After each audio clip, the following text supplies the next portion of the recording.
When the power goes out, most of us expect it to come back on within a few hours, but sometimes major storms cause widespread damage and outages can last longer than expected.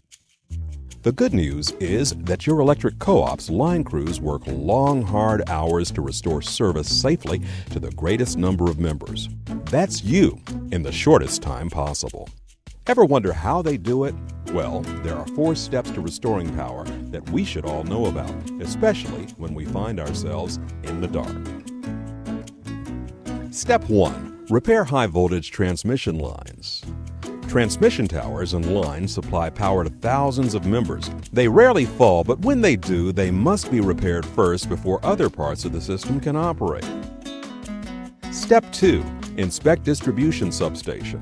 Distribution substations receive high-voltage power from transmission lines, then disperse that power at a lower voltage to the co-op's main distribution lines. Depending on your electric co-op's service territory, distribution substations can serve either hundreds or thousands of members.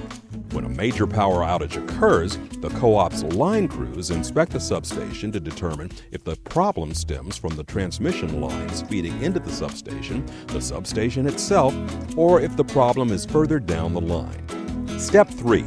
Check main distribution lines. If the problem cannot be isolated at a distribution substation, the main distribution lines are checked first. These lines carry power to large groups of members in your electric co-op's service territory.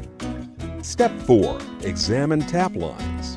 If local outages persist, supply lines called tap lines are examined. These lines deliver power to transformers that are either mounted on poles or placed on pads for underground service and can be found outside of homes, businesses, and schools.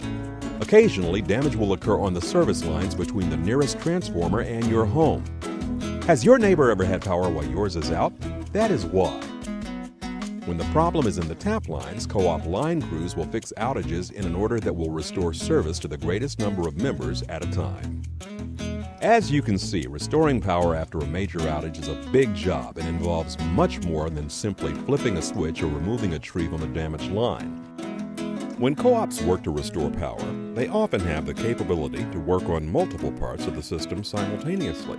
This ensures reliable power with a faster response time. In the event of an outage, your local line crews will restore power safely to the greatest number of members in the shortest time possible, and we'll keep working until the lights are back on. As always, we appreciate your patience and your business.